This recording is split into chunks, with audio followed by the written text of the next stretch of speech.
안녕하십니까. 몽골 선교사 박경숙 목사입니다.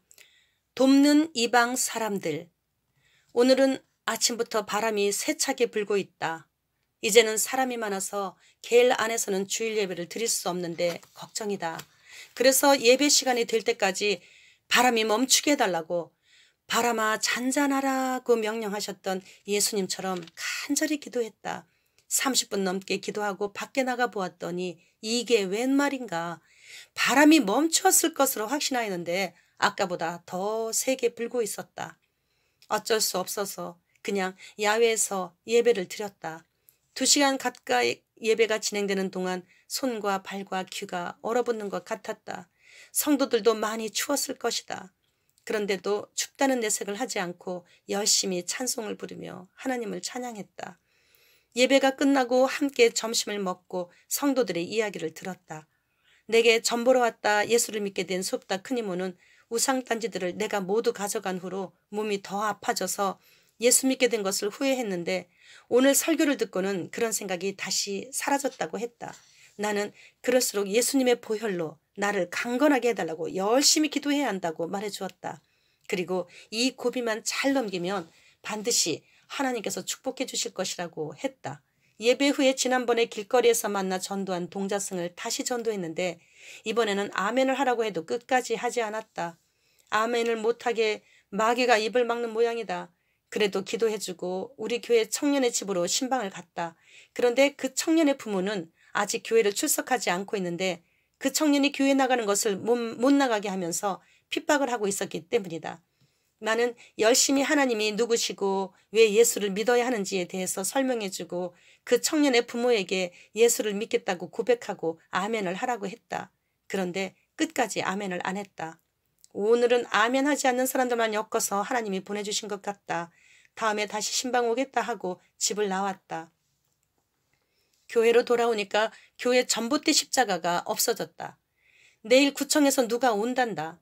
교회 허가도 안 받고 땅 등기도 안 나왔는데 십자가를 세우면 교회 문을 닫아야 한다고 한다. 그리고 또 땅도 더 많이 차지했기 때문에 잘라내야 한다고 한다. 나는 하나님이 세우신 교회니까 문을 열고 닫는 것도 하나님이 하실 거니까 걱정하지 말고 기도나 열심히 하라고 말해주고 방으로 돌아와 하나님께서 선한 길로 인도해달라고 1시간이 넘게 기도를 하였다.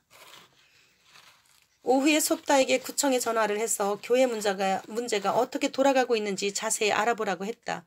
그랬더니 조금 시간이 지난 다음 솝다에게서 전화가 왔다. 그런데 의외로 좋은 소식을 전해왔다.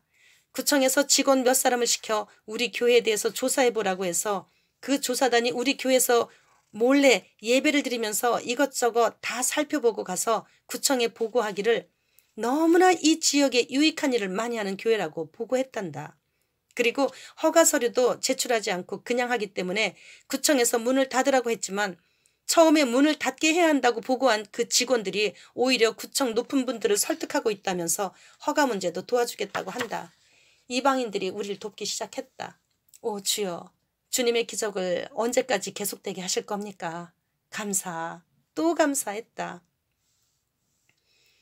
학교 아침 기도회 시간에 우리 교회에서 일어난 기적적인 일들에 대해서 말씀을 드렸다. 나는 이 모든 분들에게 우리 교회를 통해 역사하시는 하나님을 더 가까이 만나게 해드리고 싶어서 하나님이 역사하신 일이라고 생각되는 일이 있으면 이렇게 함께 나누곤 한다. 총장님께서 우리 교회가 속해 있는 구청의 토지가장을 잘 안다고 하시면서 내일 점심시간에 같이 만나자고 약속을 하신다. 이렇게 돌아가는 상황을 보니까 교회 허가가 아무래도 조만간 나올 것 같다. 우린 인맥도 없고 아는 사람도 없어 기도만 하는데 성령님께서 주위 사람들을 동원하셔서 일을 하시고 계시는 것이 눈에 보인다. 그래서 총장님 그리고 구청 토지국장과 함께 교회에 가서 이것저것 조사를 했다. 그러더니 이제 교회 허가 서류만 신청하면 가능한 빠른 시간 내에 허가해 주겠다고 한다. 얼마나 감사한지 모르겠다. 오늘 예배에 바트세안과 어트거와 더르치가 안 보인다. 또 술 먹고 행패 부리다가 경찰에 끌려갔나? 걱정이다. 먼저 믿은 많은 성도들이 변화되었지만 계속 새로운 교인들이 등록을 하면서 항상 말썽을 부리는 사람들이 교회에 끊이지 않는다. 이것도 하나님 은혜라 생각된다. 오늘 제자 태우나가 운전시험에 합격했다. 제자 어치러는 필기를 다시 한번 봐야 한다. 총장님께서 우리 교회 개청 예배 때 쓰신 시라고 하시며 내게 한 편의 시를 주셨다. 총장님께 마음속으로 깊은 감사를 드렸다. 바롱살라 김영권. 바로 살라고 동네 이름마저 바롱살라. 거기 십자가를 세우던 날 서울 예수사랑의 사람들이 모였고 몽골의 믿음들이 기도했습니다. 초대교회의 낡은 겔은 비바람에 젖고 흔들리고 3시간 반이나 비 맞으며 걸어온 어린 것은 기쁨과 추위에 떨고 섰습니다.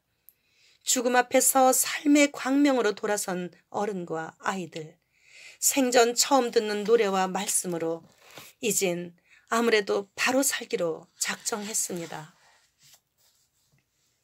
교회 성도들이 너무 가난해서 뭔가 일거리를 주려고 기도하던 중 어떤 성도가 와서 몽골에서 10번째 안에 드는 큰 생수 공장인 몽라에서 빈 공장 건물 한 동을 판다고 알려주면서 우리 교회 들어오는 큰 길에 있어서 아주 좋아요 한다. 그래서 그럼 일단 40일 동안 아침 금식을 하고 찾아가자고 했다.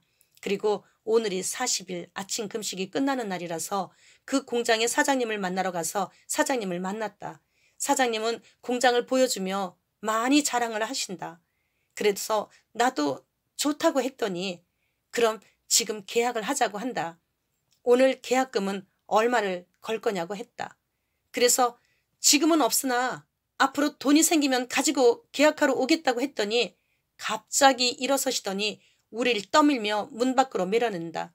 그리고 뭐라고 하시는데 아마도 몽골 욕인 것 같았다. 그렇게 우린 쫓겨났다. 40일 동안 아침 금식을 하고 왔는데도 오늘까지 돈이 안 온 걸 어떡하란 말인가. 나는 성도들에게 오늘 새벽 예배 때 40일 아침 금식하고 살아갈까라고 했었고 결국 돈은 들어오지 않았다. 하지만 거기에도 분명 하나님의 무슨 뜻이 계실 것임을 나는 믿는다. 우리가 쫓겨나서 왔다는 말을 들은 성도들이 아니 그럼 전도사님은 돈이 하나도 없는데 가셨어요? 한다. 그러면서 모두 다 나를 정말 대책에 안 선다는 표정들로 바라본다. 감사합니다. 또 영상 올리겠습니다. 구독과 좋아요 꾹 눌러주세요. 감사합니다.